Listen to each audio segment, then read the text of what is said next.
जियांगन base city, जियोजियांग city, गाइंग जिला प्रथम high school. एक मंद रोशनी वाली कक्षा में सभी पर्दे खींचे हुए थे। कक्षा का मल्टीमीडिया उपकरण चल रहा था, जिसमें राक्षसों और मनुष्यों के बीच भयंकर और क्रूर युद्ध चल रहा था। युवा और भोले चेहरों के भाव टिमटिमाती रोशनी में बदल रहे थे, उनकी भावनाएं वीडियो के साथ बदल रही थीं। उसी समय स्क्रीन पर छवियों के साथ एक गहरी, गूंजती हुई पुरुष आवाज भी थी। 21वीं सदी के आरंभ में विश्व ने लगातार कई वायरल फ्लू प्रकोपों का अनुभव किया। कक्षा में पीछे के दरवाजे की खिड़की के पास दूसरे सबसे आखिरी डेस्क पर एक लड़का लेटा हुआ था। मानो व्याख्यान की आवाज से पूरी तरह अप्रभावित होकर वह गहरी नींद में सो रहा था। उसकी ओर से लंबी, लयबद्ध, धीमी खर्राटें निकल रही थीं। उसके बगल में बैठे छात्र इस दृश्य को अनदेखा करते दिखे। केवल उसके बगल में बैठी लड़की, जिसके बाल कमर तक लंबे थे, माथे पर साफ सुथरी लंटें थीं और काले फ्रेम वाला मोटा चश्मा था, उसे कुछ चिंता से देख रही थी। और वह गहरी आवाज पूरे कक्षा में जोश से गूंज उठी। उद्धरण चिन्ह ... सितंबर 2015 में अनगिनत समुद्री जीवों के हमले के साथ राक्षसों में परिवर्तित अनगिनत पक्षियों और जानवरों ने मानव बस्तियों पर हमला करना शुरू कर दिया। युद्ध के दौरान मनुष्यों के बीच कई शक्तिशाली मार्शल कलाकार उभरे। अनगिनत वीरतापूर्ण और मार्मिक कहानियां सामने आईं। राक्षसों और मनुष्यों के बीच बड़े पैमाने पर युद्ध, जो सितंबर 2015 में शुरू हुआ था, अंततः मार्च 2021 में समाप्त हुआ। 2013 से 2021 तक ये 8 वर्ष मानव इतिहास में महान निर्वाण काल के रूप में जाने जाते हैं। डिंगलिंगलिंग। जैसे ही फिल्म का अंतिम वर्णन धीरे धीरे समाप्त हुआ, स्कूल की छुट्टी की घंटी ठीक सही समय पर बज उठी। फुश। अचानक पर्दे खुल गए और बाहर से तेज, चमकदार धूप अंदर आने लगी। वह लड़का जो कक्षा में पीछे बैठा था, सहज रूप से उठ खड़ा हुआ, सीधा खड़ा हो गया और चुपचाप तथा कुशलतापूर्वक अपने सामने रखी पुस्तकों और विविध वस्तुओं को समेटने लगा। मेज पर एक संदिग्ध गड्ढा दिखाई दिया। लड़के ने उसे टिश्यू पेपर से पोंछने की कोशिश की, लेकिन जब उसने अपनी जेब में हाथ डाला तो वह खाली मिली। तभी एक छोटे से गोरे हाथ ने टिश्यू पेपर का एक पैकेट आगे बढ़ाया। लड़के ने नीचे देखा तो पाया कि वह उसका हमेशा चुप रहने वाला डेस्कमेट था। बिना किसी शर्मिंदगी के लड़के ने मुस्कुराते हुए अपने सफेद दांत दिखाए, शुक्रिया। हम। लड़की धीरे से गुनगुनाने लगी, लेकिन उसने जो हाथ जल्दी से खींचकर मेज के नीचे रखा था, वह थोड़ा कांप रहा था। उसने टिश्यू पेपर लिया और जल्दी से डेस्क पहुंच दिया। लड़के ने बचे हुए टिश्यू पेपर अपने डेस्कमेट को लौटा दिए, फिर ताली बजाते हुए पिछले दरवाजे से कक्षा से बाहर चला गया। जाने से पहले वह अपने डेस्कमेट, जिसके साथ वह लगभग 2 साल से था, से विनम्रता से कहना नहीं भूला, अलविदा लिन यूयू। कमर तक लंबे बालों वाली लड़की का मुंह अभी खुला ही था, मानो वह कुछ कहना चाहती हो, लेकिन लड़का पहले ही दरवाजे से बाहर गायब हो चुका था। उसके नाजुक होंठ एक क्षण के लिए हिले, फिर उसने कुछ उदास होकर अपना सिर नीचे कर लिया। थोड़ी देर बाद लड़की की नजर अनजाने में लड़के की सीट पर पड़ी और उसकी मेज पर बने गीले निशान पर जा पड़ी। न जाने क्या सूझा कि उसका गोरा चेहरा अचानक लाल हो गया।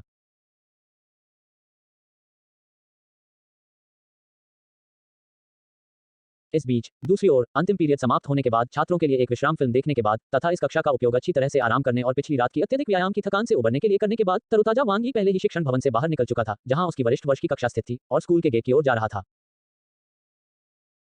ग्रे रंग का ट्रैकसूट पहने हुए उनका सुडौल शरीर छात्रों के समूह में घुल मिल गया था, तथा वे ज्यादा अलग नहीं दिख रहे थे। केवल कभी कभी ही वहां से गुजरने वाली लड़कियां उसके चेहरे की ओर देखती थीं, उनकी आंखें धीरे धीरे चमक उठती थीं। और कुछ छात्र जो वांग यी को जानते थे, उन्हें देखते ही अपने शरीर को थोड़ा सा घुमा लेते थे, जिससे उनके प्रति सम्मान और प्रशंसा का भाव प्रकट होता था। वांग यी को पहले से ही इन सब की आदत थी। आखिरकार वह इस हाई स्कूल में मार्शल आर्ट अकादमी के केवल 5 वरिष्ठ छात्रों में से एक था। वांग यी एक ट्रांसमिग्रेटर थे, और यह दुनिया स्वालोब स्टार की दुनिया थी, जिससे वांग यी बहुत परिचित थे। वांग यी एक साधारण परिवार में स्थानांतरित हो गए, जो बेस शहर में एक सांप्रदायिक इमारत में रहता था। उनके रहने की स्थिति बहुत अच्छी नहीं थी। उनकी एक बड़ी बहन थी, जो उनसे 2 साल बड़ी थी, लेकिन हाई स्कूल के बाद उसे नौकरी मिल गई और उसकी शादी हो गई। वर्तमान में वह अपने माता पिता के साथ लगभग 30 वर्ग मीटर के एक तंग और साधारण किराए के अपार्टमेंट में रहते थे।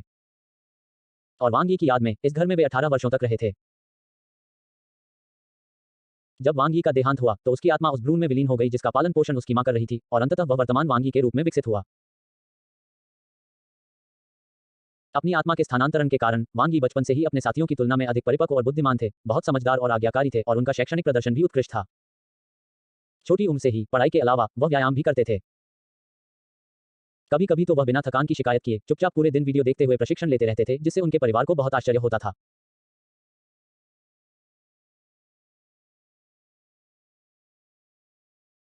इस तरह के प्रयास पर भरोसा करते हुए 16 साल की उम्र में अपने समुदाय में एक्सट्रीम मार्शल आर्ट्स हॉल में शामिल होने के बाद वांग यी ने 1 साल से भी कम समय में वरिष्ठ छात्र की उपाधि अर्जित की। गाइंग डिस्ट्रिक्ट फर्स्ट हाई स्कूल में 4000 से अधिक छात्रों में से एकमात्र छात्र बन गए जो एक साधारण परिवार से आए थे, लेकिन मार्शल आर्ट्स हॉल वरिष्ठ छात्र की उपाधि प्राप्त की। इस वजह से वांग यी स्कूल में बहुत प्रसिद्ध थे और कई छात्र उनकी बहुत प्रशंसा करते थे। लेकिन वांग यी के दिल की कड़वाहट किसी को पता नहीं थी। मुझे देहांतरण किए 18 साल हो गए हैं। मुझ में न कोई प्रतिभा है, न कोई सुनहरा अवसर। मैं कैसे गुजारा करूं? वांग यी स्कूल के गेट से बाहर निकला और चहल-पहल भरी सड़क पर टहलता हुआ चला गया। हालांकि उसके कपड़े सादे और साधारण थे, फिर भी उसकी सीधी-सादी मुद्रा और शानदार रूप उसे भीड़ से अलग दिखा रहा था। कुछ गुजरती महिलाओं ने धीरे से अपना सिर घुमा लिया। वांग यी अपने विचारों में खोया हुआ सीधे आगे चला गया। अब अप्रैल 2056 था और वरिष्ठ वर्ष का दूसरा सेमेस्टर 1 महीने से चल रहा था। इसका मतलब था कि अब आधिकारिक कथानक शुरू होने का समय आ गया था। मूल कृति का नायक लुओ फैंग अपनी जन्मजात आध्यात्मिक शक्ति को जागृत करेगा और अजेय शक्ति के मार्ग पर अग्रसर होगा। लेकिन वांग यी अभी भी एक साधारण हाई स्कूल का छात्र ही था। हालांकि वह एक वरिष्ठ मार्शल आर्ट्स हॉल छात्र था और कई लोगों की नजर में प्रतिभाशाली था, वांग यी जानता था कि उस प्रतिभाशाली उपाधि में कितनी अतिशयोक्ति थी। उन्होंने 10 वर्षों से अधिक समय तक कड़ी मेहनत करके यह उपलब्धि हासिल की थी। वह लुओ फैंग जैसे सन की व्यक्ति से बिल्कुल भी तुलना नहीं कर सकता था। हालांकि वांग यी ने पिछले कुछ सालों में हर संभव कोशिश की थी, यहां तक कि लुओ फैंग से परिचित होने के लिए यंगजहौ शहर भी गया था, फिर भी उनका रिश्ता बस साधारण दोस्ती का ही था। उसकी तुलना वेई वेन से नहीं की जा सकती थी, जो उसका सबसे अच्छा दोस्त था और बचपन से ही उसके साथ पला बड़ा था। इस बात को लेकर कि क्या वह भविष्य के नगर स्वामी लुओ की सुनहरी जांग से चिपक सकता है और एक अमर देवता बन सकता है, वांग यी भी बहुत अनिश्चित था। अपने विचारों के बावजूद वांग यी की चाल धीमी नहीं हुई। 10 मिनट से ज्यादा समय बाद वह पास के एक बहुत ही प्रसिद्ध धनी आवासीय क्षेत्र में पहुंच चुका था। पेड़ों से घिरे खूबसूरत विला समुदाय को देखकर वांग यी ने गहरी सांस ली, उनका दिल महत्वाकांक्षा से भर गया। एक दिन मैं भी अपने परिवार के साथ ऐसे ही विशाल और आरामदायक बड़े घर में रहूंगा। लेकिन उसके पहले मिस गाओ, छोटा वांग पहले से ही यहाँ है। चेक इन पैनल द्वारा दिए गए पुरस्कार स्वतंत्र रूप से एक प्रतिलिपि बनाने के बराबर हैं, संभवतः संशोधनों के साथ। चेक इन पैनल अजेय है, इसलिए कृपया मुझसे दोबारा यह न पूछें कि ऐसा क्यों है। उसे आवासीय क्षेत्र के पूर्वी लॉन पर मेरा इंतजार करने को कहो, वीडियो इंटरकॉम से एक स्पष्ट और मधुर आवाज आई। सामुदायिक प्रवेश द्वार पर सुरक्षा गार्ड ने निवासी से पुष्टि करने के बाद ही वांग यी को अंदर जाने दिया। वांग यी अंदर आया और पूर्व दिशा में फूलों और पेड़ों से सजे लॉन में पहुंचा। कुछ देर चुपचाप इंतजार करने के बाद उसने एक युवा लड़की को पोनीटेल और स्पोर्ट्सवियर पहने अपनी ओर आते देखा। वह बहुत सुंदर और दुबली पतली थी, लेकिन उसके हाव भाव थोड़े ठंडे थे, जिससे पास मत आना का भाव एक संयमित अहंकार के साथ मिला हुआ था। उसकी शक्ल सूरत से ऐसा लग रहा था कि वह वांग यी की उम्र की ही होगी। मुझे लगता है कि कल मैंने जिस तकनीक का अभ्यास किया था वह बिल्कुल सही नहीं है, उसने पास आते हुए सीधे कहा। मुझे देखने दो, वांग यी ने बिना कोई अतिरिक्त शब्द कहे उत्तर दिया। लगभग 1 वर्ष के परिचय के बाद दोनों एक दूसरे के व्यक्तित्व को अच्छी तरह समझ गए। खुश। वांग यी ने एक कदम आगे बढ़कर अचानक एक मुक्का मारा। उसकी मुक्का तोप के गोले की तरह निकली और सीटी जैसी आवाज भी निकली। पोनीटेल वाली लड़की की आंखें सिकुड़ गईं और उसका शरीर तुरंत पीछे हट गया, मानो स्प्रिंग पर हो। वांग यी ने लड़की के पेट पर निशाना साधते हुए तिरछी लात मारी, ऐसा प्रतीत हुआ कि उस पर कोई दया नहीं थी। कुछ ही तेज चालों के बाद लड़की को सांस लेने में कठिनाई महसूस हुई और वह हार मानने ही वाली थी कि वांग यी अचानक रुक गया। पोनीटेल लड़की के माथे पर बाल थोड़े बिखरे हुए थे, उसका जेड जैसा चेहरा लालिमा से दमक रहा था और उसकी सांसें तेज थीं, जिससे उसका रूप नाजुक और आकर्षक लग रहा था। वांग यी ने अपने सामने के दृश्य को नजरअंदाज कर दिया। अपनी अभिव्यक्ति को शांत करते हुए उन्होंने कहा, अभी आपकी गतिविधियों में कुछ त्रुटियां थीं। ट्यूशन का समय जल्दी ही बीत गया। विला परिसर से बाहर निकलते समय 6 बज चुके थे और आसमान काला हो गया था।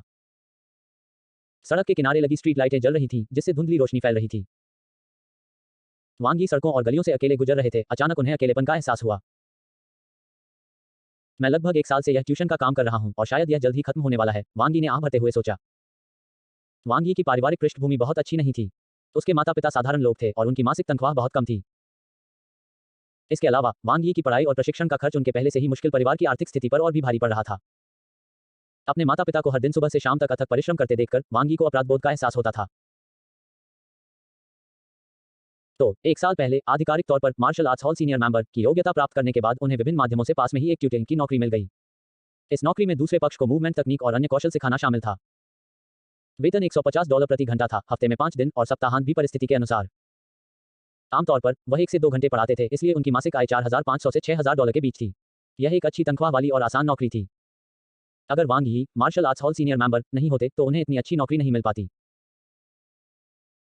सिर्फ मार्शल आर्ट्स हॉल का वरिष्ठ सदस्य होने से ही इतनी आय हो जाती है, मार्शल आर्टिस्ट होने की तो बात ही छोड़ दीजिए। दुर्भाग्य से मैं अभी भी एक प्रोविजनल मार्शल आर्टिस्ट के स्तर से बहुत दूर हूं, वांग यी ने थोड़ा भारी मन से सोचा। एक ट्रांसमिग्रेटर के रूप में जो मूल कथानक को जानता था, यद्यपि उसे हर विवरण स्पष्ट रूप से याद नहीं था, वह सामान्य कथानक को जानता था, विशेष रूप से स्वालो स्टार के आरंभ में पृथ्वी की घटना को, जिसे वह अपने हाथ की तरह जानता था। दुर्भाग्यवश यद्यपि वह जानता था, उसके पास कुछ भी बदलने की शक्ति नहीं थी। मूल कृति में लुओ फैंग जो कुछ भी कर पाए उसका कारण था, पहला, वह नायक था, स्वाभाविक रूप से नायक की आभा से संपन्न। दूसरा, वह स्वयं एक अद्वितीय प्रतिभावान व्यक्ति था। 18 वर्ष की आयु में उसकी मानसिक शक्ति जागृत हो गई थी और वह पृथ्वी की सर्वोच्च मानसिक प्रतिभा का स्वामी था। फिर उसने अद्भुत गति से प्रगति की, चमत्कारी अवसरों का सामना किया और कुछ ही वर्षों में वह पृथ्वी के शिखर पर पहुंच गया। वांग ही, जिसने मार्शल आर्ट्स हॉल के वरिष्ठ सदस्य की योग्यता प्राप्त करने के लिए एक दशक से भी अधिक समय तक कड़ी मेहनत की थी, ऐसी शक्ति की तुलना कैसे कर सकता था? एक तो महान भगवान जैसा था, दूसरा कुछ भी नहीं था, दोनों में कोई तुलना नहीं थी। कभी कभी तो वांग ही हार मानकर एक साधारण जीवन जीना चाहते थे, लेकिन फिर उसने सोचा कि कैसे वह इस दुनिया में शायद ही कभी आया हो, इस दुनिया के आने वाले इतिहास को जानते हुए भी कुछ भी करने में असमर्थ, बस देख पाने में वह बेहद अनिच्छुक महसूस कर रहा था। पिछले जन्म में उसने बहुत मेहनत की थी, फिर भी वह एक साधारण इंसान था। क्या उसे अपने पिछले जन्म की राह पर चलते हुए अभी एक साधारण इंसान ही रहना होगा? वांग यी ने अपनी मुट्ठियां भींच लीं, गहरी सांस ली और दूर तारों भरे आकाश की ओर देखा। भीड़ भाड़ वाली सड़क पर एक युवक काफी देर तक अकेला खड़ा आसमान की ओर देखता रहा, लेकिन किसी को पता नहीं था कि वह क्या सोच रहा है। Dot dot dot. वांग यी ने घर जाने का विकल्प नहीं चुना, बल्कि जिला मार्शल आर्ट हॉल चले गए। एक्सट्रीम मार्शल आर्ट्स हॉल पृथ्वी पर सबसे बड़ा मार्शल आर्ट्स हॉल, जिसकी स्थापना दुनिया के सबसे ताकतवर व्यक्ति होन ने की थी। बीप। मार्शल आर्ट हॉल के मुख्य द्वार पर अपना छात्र आईडी स्वाइप करने के बाद वांग यी हॉल के परिसर में प्रवेश किया। रास्ते में अन्य छात्र वांग यी को अपनी छाती पर वरिष्ठ सदस्य आईडी पहने हुए देखकर रुक जाते और सम्मान दिखाते हुए वांग यी का अभिवादन करते, चाहे उनका लिंग या उम्र कुछ भी हो, जब तक कि वे वरिष्ठ सदस्य न हो। बड़े भाई। नमस्ते, वरिष्ठ भाई। वांग यी को जानने वाले कुछ लोग उन्हें सीधे तौर पर वरिष्ठ भाई वांग कहते थे। मार्शल आर्ट हॉल में सदस्यों को जूनियर सदस्य, मध्यवर्ती सदस्य और वरिष्ठ सदस्य में विभाजित किया जाता है। बेशक जूनियर सदस्यों की संख्या सबसे ज्यादा होती है, मध्यवर्ती सदस्यों की संख्या हजारों में है, जबकि पूरे जिला मार्शल आर्ट हॉल में वरिष्ठ सदस्यों की संख्या केवल 100 से ज्यादा है। वांग यी अपनी साधारण पारिवारिक पृष्ठभूमि के साथ अपने स्वयं के प्रयासों के माध्यम से वरिष्ठ सदस्य बनने के लिए वास्तव में बहुत प्रभावशाली थे और उन्होंने मार्शल आर्ट हॉल में कई लोगों का सम्मान अर्जित किया। मार्शल आर्ट हॉल के परिसर में 3 विशाल चांदी सफेद इमारतें थीं, जिनका आकार 3 अंतरिक्ष यान जैसा था। ये 3 विशाल इमारतें क्रमशः जूनियर सदस्य शिक्षण भवन, इंटरमीडिएट सदस्य शिक्षण भवन और वरिष्ठ सदस्य शिक्षण भवन थीं। इनमें वरिष्ठ सदस्य शिक्षण भवन की पहली और दूसरी मंजिल पर बड़े प्रशिक्षण हॉल थे। हालांकि वांग यी सीधे वरिष्ठ सदस्य शिक्षण भवन की तीसरी मंजिल पर चले गए, एक ऐसी जगह जहां केवल वरिष्ठ सदस्य ही प्रवेश कर सकते थे। तीसरी मंजिल पर 100 मीटर लंबे और चौड़े एक बड़े प्रशिक्षण हॉल में 1 दर्जन से अधिक लोग पहले से ही मौजूद थे। वांग यी, हाहा, तुम भी यहाँ हो। जियो यी, क्या तुम बाद में बड़ी बहन के साथ ड्रिंक के लिए बाहर जाना चाहोगी? मेरा इनाम तुम्हें पता है। बड़े प्रशिक्षण हॉल में व्यायाम कर रहे या बातचीत कर रहे या आराम कर रहे लोगों ने जब वांग यी को देखा तो उनका उत्साहपूर्वक स्वागत किया। कुछ आकर्षक और अच्छे फिगर वाली युवतियां भी उसे छेड़ती थीं। मार्शल आर्ट हॉल के नियमों के अनुसार कोई भी व्यक्ति केवल 16 वर्ष की आयु में ही सदस्य बन सकता है और सीखना शुरू कर सकता है। 30 वर्ष की आयु के बाद शिक्षण संसाधनों पर कब्जा करने से बचने के लिए किसी को मार्शल आर्ट हॉल में सीखना जारी रखने की अनुमति नहीं है।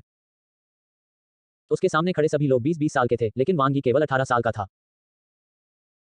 यद्यपि वह लुओ फैंग जितना दुर्जय नहीं था, जो एक साथ 3 का सामना कर सकता था, फिर भी उसकी ताकत काफी थी। विशेषकर अपने हाई स्कूल के 5 वरिष्ठ सदस्यों में वांग यी संभवतः सबसे मजबूत था। युवा और क्षमतावान मार्शल आर्ट हॉल के ये वरिष्ठ सदस्य वांग यी को बहुत महत्व देते थे और उनके साथ अच्छे संबंध बनाने में खुश थे। वांग यी ने भी मुस्कुराकर इन परिचितों का अभिवादन किया और जहां तक उन महिलाओं द्वारा की गई छेड़छाड़ का सवाल है, उनकी अभिव्यक्ति शांत और अपरिवर्तित रही। उनका अभिवादन करने के बाद वांग यी सीधे प्रशिक्षण हॉल के कोने में अगल बगल रखी 2 मुट्ठी शक्ति परीक्षण मशीनों के पास गए। उन्होंने उपकरण चालू किया, फिर मुक्का मारने वाले लक्ष्य के सामने खड़े हुए, गहरी सांस ली, मन को शांत किया, शरीर की क्रियाओं को महसूस किया, अपनी सारी मांसपेशियों को सक्रिय किया, मुट्ठी कसकर भींची, झुकने की मुद्रा में आए और अचानक मुक्का मारा। टकराना। वांग यी की दाहिनी मुट्ठी ने काले पंच लक्ष्य पर फुसफुसाहट की ध्वनि के साथ प्रहार किया। पंच लक्ष्य थोड़ा कांप उठा और फिर उसके बगल की स्क्रीन पर एक संख्या दिखाई दी। 789 के ग्रा। वांग यी ने नंबर को देखा, धीरे से अपनी मुट्ठी वापस खींच ली, लेकिन उसका दिल निराशा से भर गया। अब समय नहीं बचा है। वांग यी की समझ के अनुसार एक सच्चा मार्शल आर्टिस्ट बनने के लिए पहले व्यक्ति को अर्ध मार्शल आर्टिस्ट स्तर तक पहुंचना होगा। जैसा कि सर्वविदित है, मार्शल आर्टिस्ट से नीचे मार्शल आर्ट्स अकादमी के छात्र हैं, जिन्हें क्षमता के आधार पर शुरुआती, मध्यवर्ती और उन्नत छात्रों में वर्गीकृत किया गया है। शुरुआती छात्रों के लिए मानक 300 किलोग्राम पंच बल, 18 मीटर सेकंड गति। इंटरमीडिएट छात्रों के लिए मानक 500 किलोग्राम पंच बल, 20 मीटर सेकंड गति। उन्नत छात्रों के लिए मानक 700 किलोग्राम पंच बल, 22 मीटर सेकंड गति। अर्ध मार्शल कलाकारों के लिए मानक 900 किलोग्राम पंच बल, 25 मीटर सेकंड गति। एक उन्नत छात्र को मार्शल आर्टिस्ट बनने के लिए 2 मूल्यांकनों में उत्तीर्ण होना आवश्यक है। पहला है मार्शल आर्टिस्ट शारीरिक फिटनेस मूल्यांकन, जिसे अर्ध मार्शल आर्टिस्ट मूल्यांकन भी कहा जाता है। इसमें उत्तीर्ण होने पर यह माना जाता है कि व्यक्ति की शारीरिक फिटनेस मार्शल आर्टिस्ट बनने के मानक तक पहुंच गई है। इस बिंदु पर व्यक्ति को अर्ध मार्शल कलाकार माना जाता है। दूसरा मूल्यांकन मार्शल आर्टिस्ट कॉम्बैट असेसमेंट है। मार्शल आर्टिस्ट बनने के लिए केवल शारीरिक फिटनेस होना ही पर्याप्त नहीं है। किसी राक्षस के विरुद्ध वास्तविक युद्ध मूल्यांकन में सफलतापूर्वक उत्तीर्ण होने पर ही कोई व्यक्ति मार्शल आर्टिस्ट की उपाधि प्राप्त कर सकता है।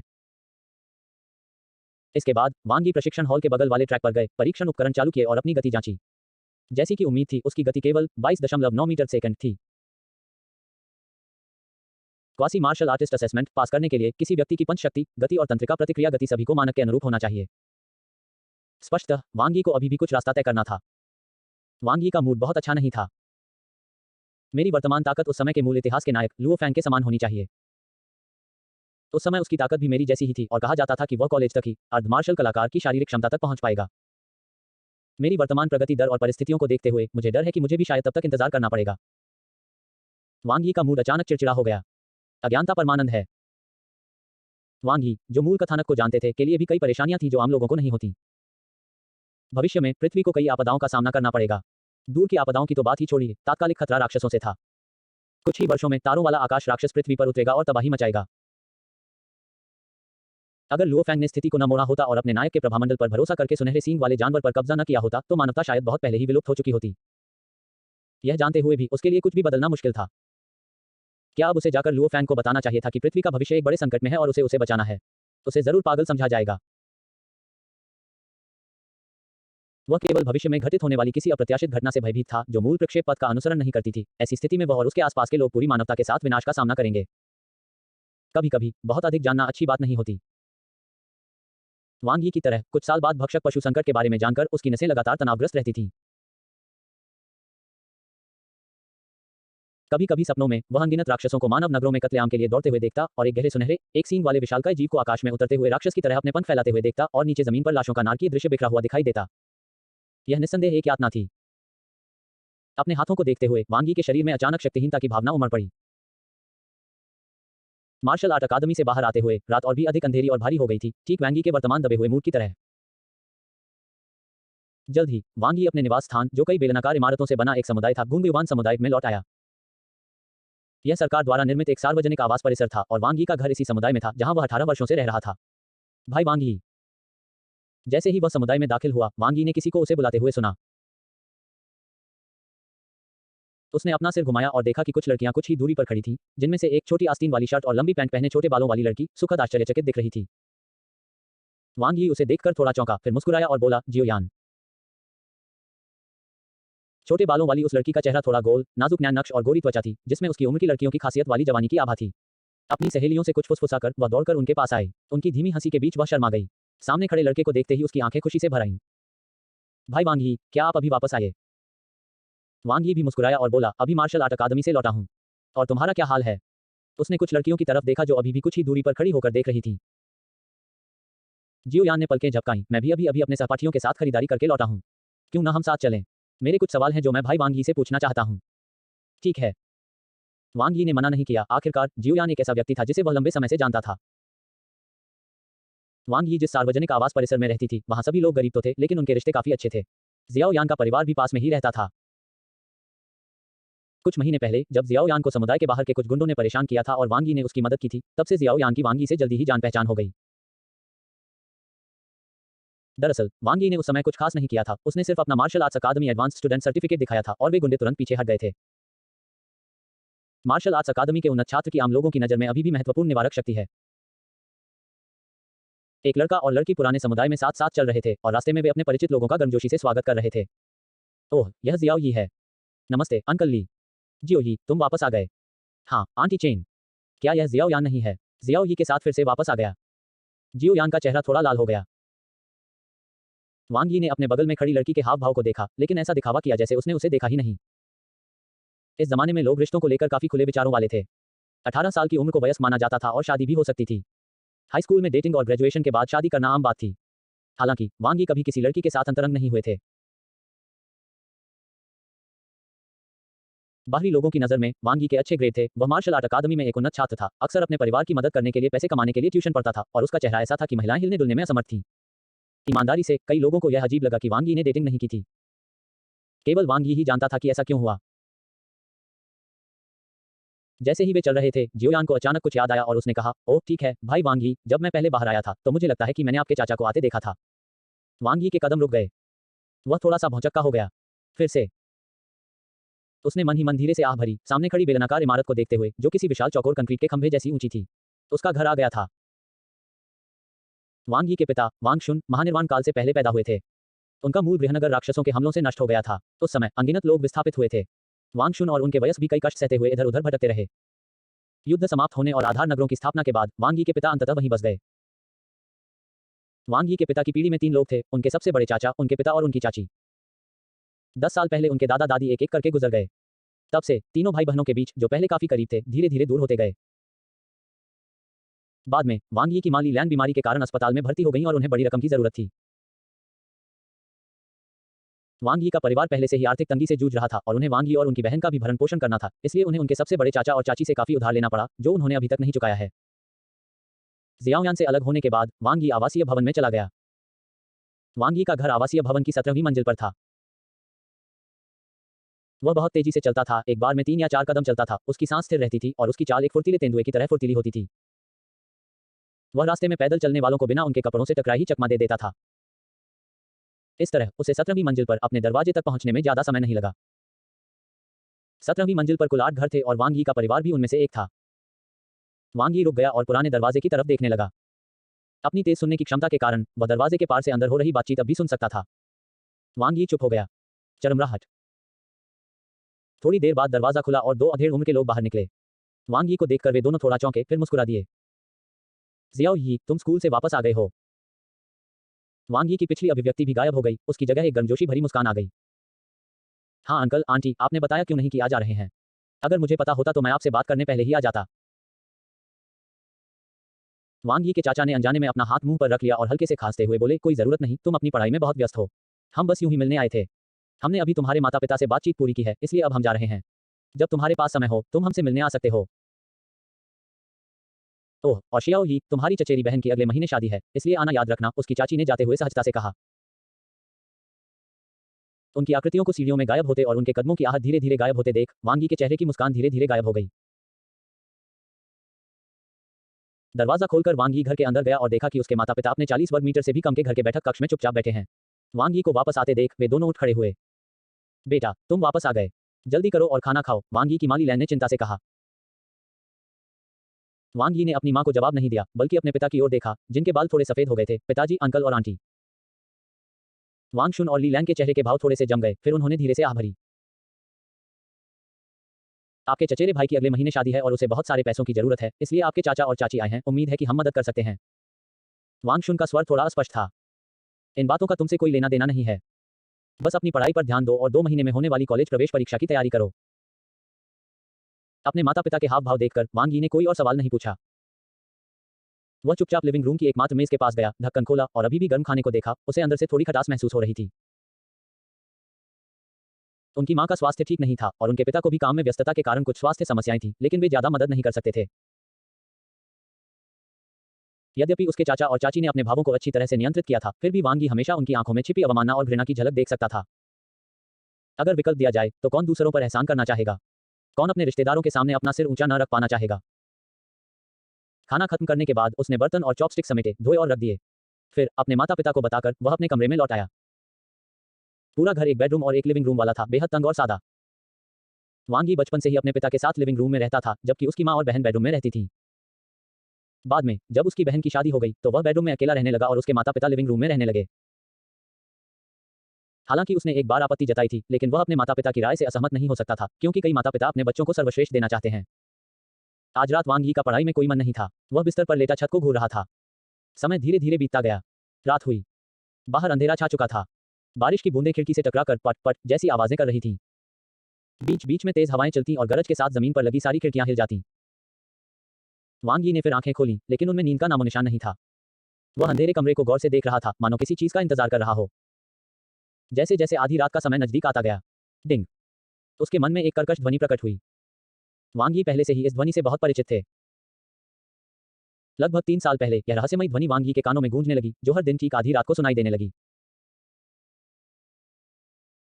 हालांकि हर बार यह सिर्फ दिन की आवाज करता और फिर समाप्त हो जाता, और इसके अलावा कुछ नहीं होता, जिससे वांग यी को बहुत निराशा होती, जिन्होंने इतने लंबे समय तक इंतजार किया था।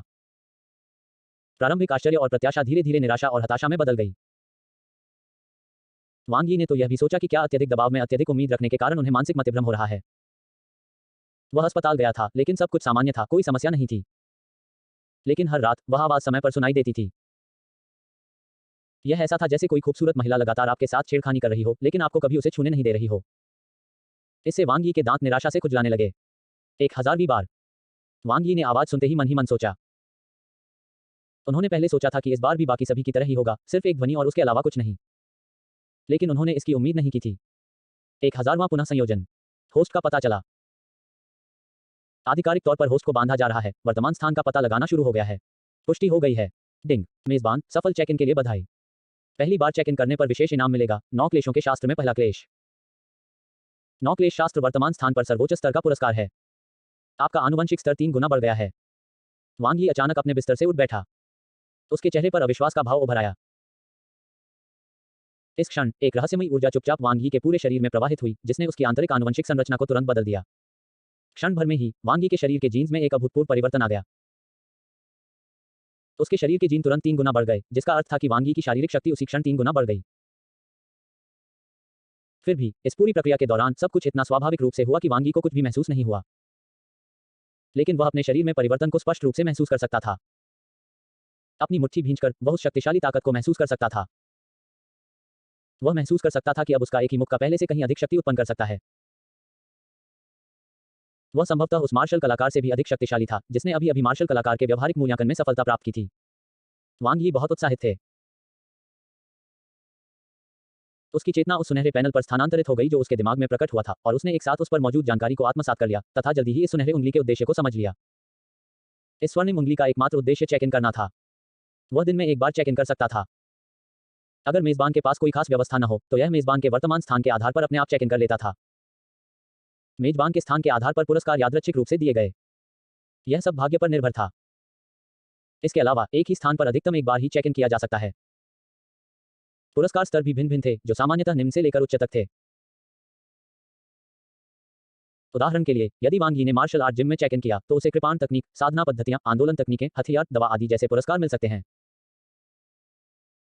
यदि उस स्थान पर उच्चतम पुरस्कार दिखाई देता है, तो इसका अर्थ है कि यह उपलब्ध चेक इन स्थानों की अधिकतम सीमा को दर्शाता है।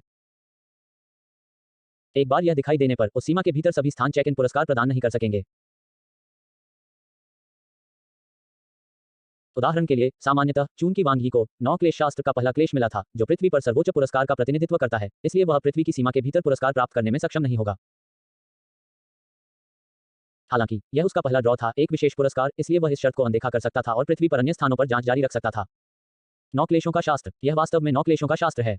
वांग यी इस समय अविश्वसनीय रूप से उत्साहित और रोमांचित था। मूल कृति में नायक के लिए 9 क्लेशों का धर्मग्रंथ एक बड़ा सौभाग्यपूर्ण संयोग था, जो अविश्वसनीय रूप से स्वर्ग विरोधी था, और कहा जाता था कि यह ब्रह्मांड के संचालन के नियमों द्वारा प्रतिबंधित था, जिससे पूरे ब्रह्मांड में केवल एक ही व्यक्ति को इसे विकसित करने की अनुमति मिलती थी। इसका कारण यह था कि 9 क्लेश शास्त्र की विरासत स्वर्गीय आत्मा क्रिस्टल पर निर्भर थी। स्वर्गीय आत्मा क्रिस्टल में अविश्वसनीय शक्ति थी और यह ब्रह्मांड का एक सच्चा खजाना था। पुनर्जन्म लेने वाले देव राजा बैठे हुए पर्वतीय अतिथि की क्षमता के बावजूद वह केवल एक ही बना पाया। यह अविश्वसनीय रूप से अनमोल था। इस साधना पद्धति की रचना ब्रह्मांड के सबसे शक्तिशाली प्राणी बैठे हुए पर्वतीय अतिथि ने की थी, जिनका पुनर्जन्म मूल ब्रह्मांड के बाहर रहस्यमय मूल महाद्वीप के एक देव राजा से हुआ था। यह जिन जगत की मूल विरासत पर आधारित थी और किसी भी जीव के जीन को मौलिक रूप से परिवर्तित कर सकती थी और उनमें निरंतर सुधार ला सकती थी। उदाहरण के लिए, एक सामान्य मानव का आनुवंशिक स्तर 1 होता है, लेकिन अब जब वांग यी ने 9 क्लेश शास्त्र का पहला क्लेश प्राप्त कर लिया है, तो उसका आनुवंशिक स्तर 3 हो गया है। दोनों ही मार्शल आर्टिस्ट हैं, दोनों का शारीरिक विकास एक समान है, लेकिन वांग यी दूसरे पक्ष की तुलना में 3 गुना अधिक शक्तिशाली है। यही फर्क है। चाहे वे कितना भी विकसित हो जाएं, जब तक मूल आनुवंशिक स्तर नहीं बदलता, वांग यी हमेशा दूसरे पक्ष से 3 गुना ज्यादा मजबूत रहेगा। वांग यी अपनी मुट्ठियां भींचने से खुद को रोक नहीं पाया। अपनी किस्मत बदलने का उसका मौका आ ही गया था। आगे बहुत ऊर्जा है, इसलिए अध्याय 14 से पढ़ना शुरू करने की सिफारिश की जाती है।